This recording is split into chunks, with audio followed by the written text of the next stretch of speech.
సింహం అడవికి రాజు. హోదాని దానికి ఎవ్వరు ఇవ్వలేదు.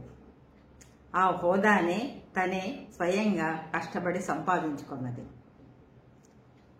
తను వేటాడటానికి, ఒక జంతువుని వేటాడటానికి, బలిష్టమైన జంతువుని వేటాడటానికి తను మొక్క ఓలే ధైర్యముతో, ఆత్మవిశ్వాసముతో పంజా విసిరి దాన్ని మట్టి కరిపిస్తుంది.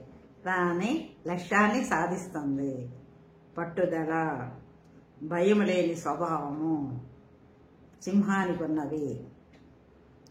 మనుషులే కాదండి మనకు ఆదర్శము, జంతువులు కూడా ఆదర్శమే. అందులో పౌరుషానికి, ధైర్యానికి సింహం ఆదర్శం. జై హింద్.